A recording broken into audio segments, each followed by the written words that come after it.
welcome back. I was just trying to find my book, and you know what? It's over there in my book nook. Mr. Davison built this for me because he knows how much I love to read. And I hope you guys have a special area where you can read at home, where it's quiet and you can enjoy a good book or even enjoy someone else reading a good book to you. Well, I don't think you're going to believe this when I show you, but I promised you a really good dog book. Are you ready to see the title? You're not going to believe it. This book is called Walter the Farting Dog. It's true, guys. That's what it's called. And it actually has two authors, William, it's hard to say, Kotzwinkle, and Glenn Murray. They wrote these words, and the illustrator was Aubrey Coleman. So look at this. This is actually Walter. Like I said, he looks like a regular dog, but he's got a problem. And his problem is he's a farting dog. Oh my gosh. Are you ready to read this? Okay, I want you to be thinking as we read about why my voice changes so much. I'm going to try to change my voice. And I want you to really look at the words and see if you can tell me why I'm trying to change my voice. All right, you ready for this? Walter the Farting Dog. My gosh. There he is again. Walter the Farting Dog. I just ordered this book on Amazon for you guys last week. I'm going to show you the pictures.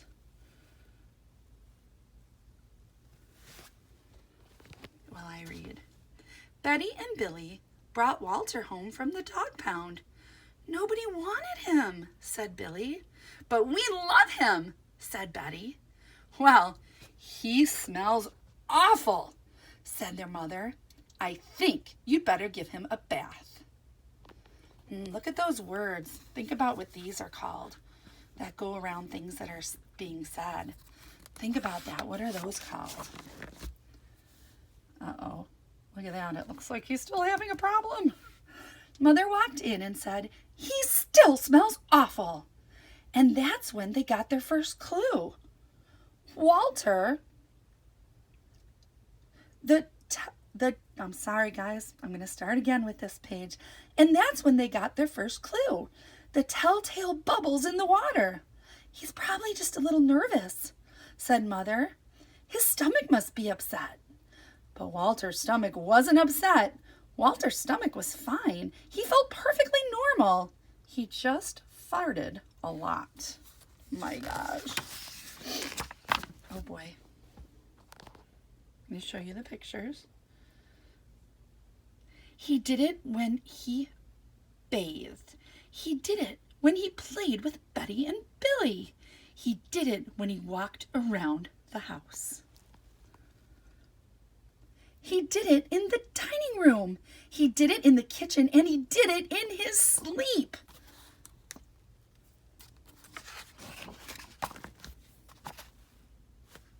Show you the picture.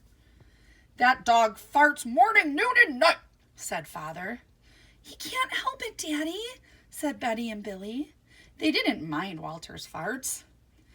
So what if he farts? Billy said to Betty when they were all alone in the room with Walter. Betty agreed. Walter agreed too. He sat there looking incredibly innocent and farting. Take him to the vet, said Father. Hey, look, there's more of those things. Do you remember what those are called? Yes, quotation marks. And they go around words that the characters are saying. Uh-oh, where does it look like he is in this picture? I don't think I'd want to be that vet. He's definitely at the vet's office. Farting, said the vet, or rectal flatulence, as we say in the medical profession, and he prescribed a change in Walter's diet. Poor Walter. They gave Walter every kind of dog food. He farted. They tried him on cat food. They gave him hot dogs, hamburgers, and lettuce and tomato sandwiches. They gave him fried chicken. They gave him rabbit food. They made him a vegetarian. No matter what that dog eats, he turns it into farts, roared Father. Roared means he's really saying it loudly. Hey, what are those? My favorite. Walter. Wonder what's happening here. Walter got the blame for everybody else's farts too. If Uncle Irv let one slip, he just went and stood near Walter. Then all he had to do was say, "Walter," and everyone would look at poor Walter like it was his fault. Oh my gosh. Look, he's blaming the dog.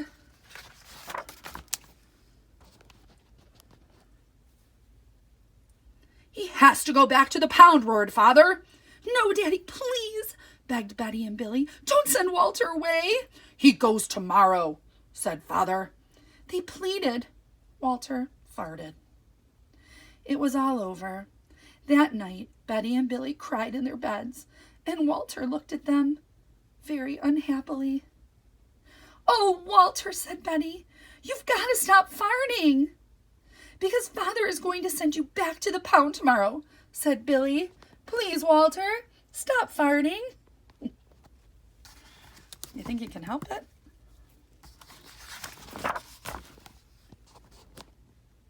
Walter knew how serious the situation was. He'd never see Betty and Billy again. He resolved to hold in his farts forever. When Betty and Billy fell asleep, he walked down to the kitchen to see if there was anything good to eat. He managed to open the cupboard with his nose and found the 25-pound bag of low-fart dog biscuits the vet had prescribed him, which had made him fart even more. Even though he knew that they made him fart more, he just couldn't resist. He ate the entire bag. "Very tasty," said Walter to himself. And it says fat-free biscuit. Oh boy, there he is. And then he went and laid down on the sofa. A gigantic gas bubble began to build inside of him. "Oh, this is going to be trouble," he said to himself nervously. He was afraid of what might happen if he let it go.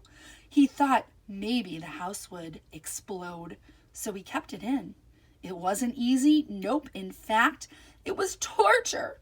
But he had resolved never to fart again. His future depended on it. As he lay there with his tail wrapped tightly between his legs, he heard a noise at the window.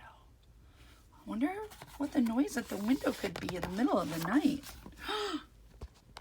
He watched it slowly open. A pair of burglars came through it. They dropped silently into the kitchen. "Watch out for the dog," said one of the burglars. "He won't bite," said the other. "He's a wimp." Walter might have bitten them, except he was so filled with gas he couldn't move. They tied a rag around his snout so he couldn't bark. "Okay," whispered the first burglar. "Let's clear out this place." They took everything they could get their hands on. Walter wanted to stop them, but he was having unbearable gas pains in his belly. He rolled onto his back and waved his paws in the air. He gnashed his teeth. "We've got it all," said the second burglar. "Let's get out of here." Oh man, they're stealing everything. Whoops, skipped a page. Uh-oh. I'm going to let you look at this for a minute. That's when Walter let it fly. It was the worst fart of his life. It made a tremendous noise and shot him clear across the room. A hideous cloud filled the air. The burglars clutched their throats, unable to even breathe. With tears in their eyes, they raced for the window. They tried to grab their bags with all the valuables, but their arms were too weak. "Let's get out of here. That smell is terrible," said the burglars.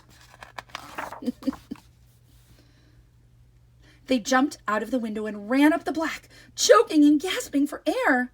Still blinded by Walter's attack, they stepped right in front of a police car. "Hold it right there," said the policeman. When Father and Mother came down in the morning, they found the open window, and they saw the bag with their valuables in it, and Walter was sitting beside it. He still had the rag tied around his poor snout. You'd have to say he looked very heroic. "He saved the silverware," cried Mother. "He saved the VCR and the TV," cried Father. "Good dog, Walter. You're our dog now, even if you do fart all the time."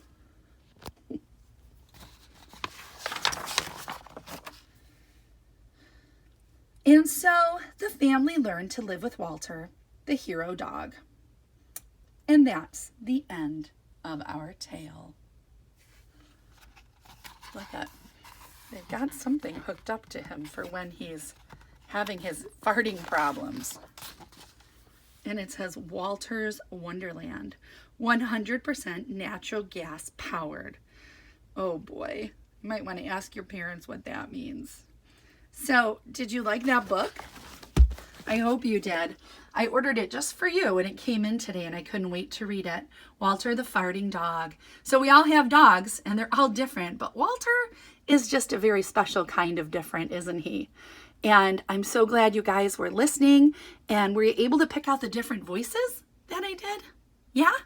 Great. And you know why, right? Those quotation marks. Those marks told me to change my voice to make the story a little more exciting.